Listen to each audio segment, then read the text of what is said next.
Assalamu alaikum wa rahmatullahi wa barakatuh, mes chers frères et sœurs. Donc nous en sommes à la quatrième partie. La dernière fois, nous sommes arrêtés lorsqu'ils ont jeté le prophète Youssouf alayhi salam dans le puits. Donc on s'imagine que le prophète Youssouf alayhi salam les interpella dans l'espoir de toucher leur cœur, mais ils ne furent point touchés. Ils avaient un cœur dur et glacé. Tandis qu'il les appelait, arriva la révélation. Nous lui révélâmes. Tu les informeras sûrement de cette affaire sans qu'ils s'en rendent compte. Sourate Youssouf, verset 15. Yani, c'est comme si Allah disait à Youssouf alayhi salam, calme-toi Youssouf, Allah est avec toi. Ensuite, dans le verset suivant, et ils vinrent à leur père le soir en pleurant. Sourate Youssouf, verset 16. Première chose, et ils vinrent à leur père. Quand ça? Le soir. Le Coran contient-il des mots superflus, mes chers frères et sœurs? Y aurait-il une différence s'ils venaient la nuit ou à l'aube? Bien sûr qu'il y a une différence, il y en a. Quelle est la valeur du mot le soir ici? Parce qu'ils ne pouvaient affronter leur père en les regardant droit dans les yeux, en plein jour. Ils se seraient trahis. Leurs yeux trahiront leurs mensonges, n'est-ce pas? Ils étaient forcés pour cela d'attendre la tombée de la nuit pour que les regards se voilent par l'obscurité et qu'ils puissent ainsi proférer leurs mensonges à leur guise. Mentir donc dans ces conditions va forcément être plus facile que mentir en pleine journée, car ils ne pourront cacher les traits de leur visage.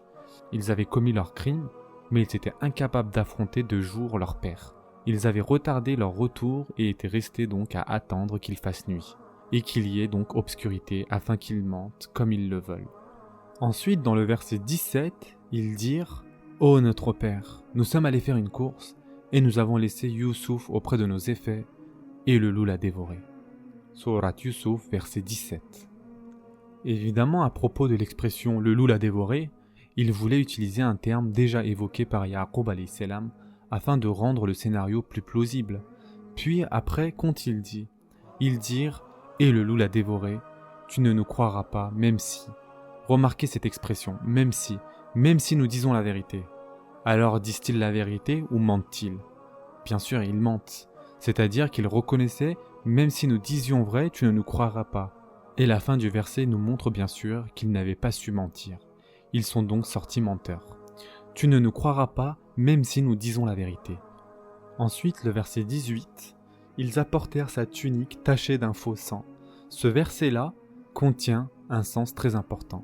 Premièrement, ils apportèrent sa tunique. Ils vont commettre une autre erreur. Ils apportèrent la tunique à leur père telle quelle. Ils ne l'avaient pas déchirée. Ils apportèrent la tunique de Youssouf alayhi salam comme elle était, dans l'état où elle était. Ils égorgèrent une brebis et prirent un peu de son sang qu'ils étalèrent sur la tunique, puis ils sont rentrés en pleurant pour la présenter en tant que preuve de la mort de Youssouf alayhi salam. Alors Yaqub alayhi salam regarda la tunique et devina leur mensonge. Regardez la lucidité du croyant. Voyez-vous à quel point le croyant est-il de prompte logique?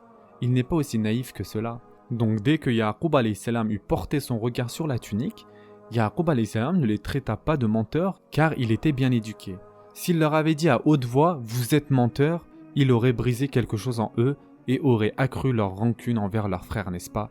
Donc il ne voulait pas les affronter avec ses paroles, il les avait émises à demi-mot de façon dissimulée. Donc Yaqub alayhi salam ne voulait pas les détruire. Il ne voulait pas les traiter de menteurs non plus, il ne voulait pas en arriver là. Prenez garde à ne pas faire pression sur vos enfants aussi, mes chers frères et sœurs, et à les traiter de menteurs et que vous avez découvert leurs mensonges. Sauf peut-être s'ils persistent dans leurs mensonges. Il ne convient pas de les humilier à leur première tentative, mais après un certain temps, il faut vous comporter avec eux comme si vous n'aviez rien vu et corriger de façon indirecte, comme nous apprenons ici avec le prophète Yaqub alayhi salam. Remarquez ici le terme « faux sang ». Ils apportèrent sa tunique tachée d'un faux sang. Existe-t-il un vrai sang et un faux sang? Bien sûr que non. Pourquoi alors a-t-il dit faux sang? À force de sentir mauvais, le mensonge va s'étendre à toutes les choses qui entourent, à un tel point que le sang lui-même dirait presque « je suis faux, je ne suis pas la vérité, je ne suis pas le vrai ». Voici un hadith très important, mes chers frères et sœurs. Un jour, on a demandé au prophète sallallahu alayhi wa sallam « Est-ce qu'un croyant vole? Est-il possible que quelqu'un puisse être croyant et voler ne serait-ce qu'une fois ?» Le prophète sallallahu alayhi wa sallam a dit « Oui ». On lui a demandé « Est-ce qu'un croyant commet l'adultère? Un croyant peut-il commettre l'adultère, ensuite il redevient croyant une seconde fois ?»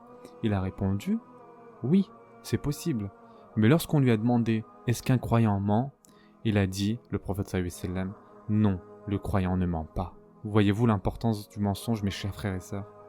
Donc nous en étions à « ils apportèrent sa tunique tachée d'un faux sang ». Ensuite, regardez cette merveilleuse expression coranique. Ils apportèrent sa tunique tachée d'un faux sang. Il dit « Vos âmes plutôt vous ont suggéré quelque chose. Il ne me reste plus donc qu'une belle patience. » Sourate Yusuf, verset 18. Faites attention, il y a une distance entre « ils apportèrent sa tunique tachée d'un faux sang » et l'expression « vos âmes plutôt vous ont suggéré ». Le dialogue même leur demande « Bon, racontez-moi ce qui s'est passé » et les larmes du prophète Ya'qub alayhi salam tombèrent sûrement. Il était certainement affligé et demandait sûrement en criant « Que s'est-il passé ?» D'accord, mais où est passé tout ce dialogue? Il ne figure pas dans le Coran, pourquoi? De la beauté de la sourate Yusuf, le fait qu'elle te ménage des espaces, tu es là à imaginer toi-même le dialogue. C'est comme « jetez-le si vous êtes disposé à agir au fond du puits ». Est-ce que quelqu'un a rapporté ce qui s'était passé dans les profondeurs du puits?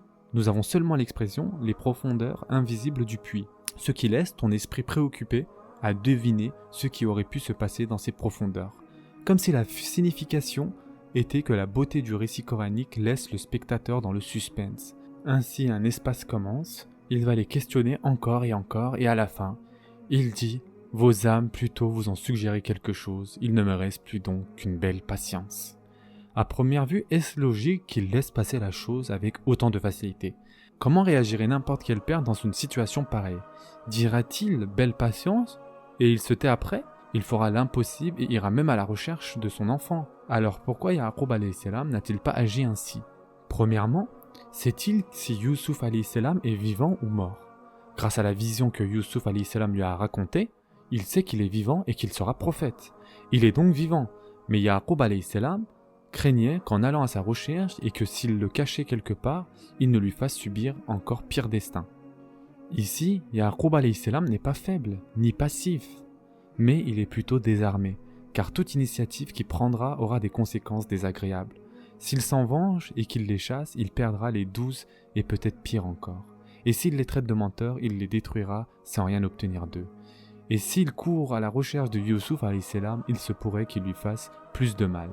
Donc à la fin, ils feront plus de mal à leur frère et redoubleront de rancune. Il a donc décidé d'adopter la seule attitude possible qu'il avait. Il dit « Vos âmes plutôt vous ont suggéré quelque chose, il ne me reste plus donc qu'une belle patience. » Sourate Yusuf, verset 18.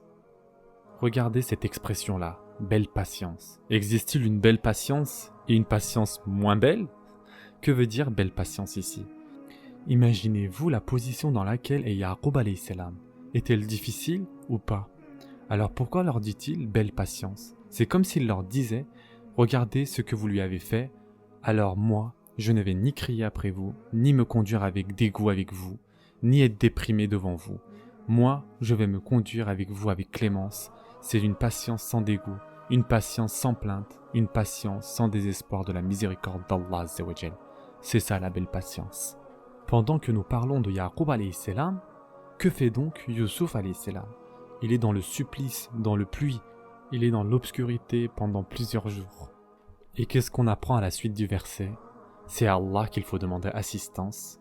Le verset dit donc, c'est Allah qu'il faut appeler au secours contre ce que vous racontez. Sourate Yusuf, verset 18. Ensuite, dans le verset 19, Or vint une caravane, ils envoyèrent leur chercheur d'eau qui fit descendre son seau. Une caravane, c'est-à-dire des gens en voyage, des voyageurs venus de Syrie en direction d'Égypte. Une question s'impose, qu'est-ce qui les a fait venir dans cette portion du désert? N'avons-nous pas dit, au fond du désert, ils s'étaient égarés? Qui les a fait égarer? Allah Azza wa Jal. Donc ils envoyèrent leur chercheur d'eau. Le chercheur d'eau est l'homme chargé, bien sûr, de remonter l'eau du puits. Ils envoyèrent donc leur chercheur d'eau, et donc ils étaient restés un peu loin. L'homme qui fit descendre son seau, il est en train de descendre. Regarde de quelle manière éloquent le Coran fait augmenter la tension de tes sens. Il descend, et soudain il sentit que quelque chose de lourd s'était accroché et il commença à tirer. Ce n'est pas de l'eau. Il vit devant ses yeux un garçon, comme il n'en a pas vu de plus beau que lui. Il dit « bonne nouvelle ». Par bonne nouvelle, il appelait la joie elle-même. Donc avec la joie, il dit « voilà un garçon ». Il avait donc quel âge? Son âge est approximativement entre 12 et 14 ans, mais il est plus probable qu'il avait 12 ans. Et donc ensuite, le verset suivant, « Et ils le dissimulèrent pour le vendre telle une marchandise ». Surat Yusuf, verset 19. Qui le dissimulèrent? La caravane ou le chercheur d'eau? Ceci est la fin de la 4e partie de l'histoire de Yusuf alayhi salam. Prenez soin de vous mes chers frères et sœurs et à très prochainement, Inch'Allah.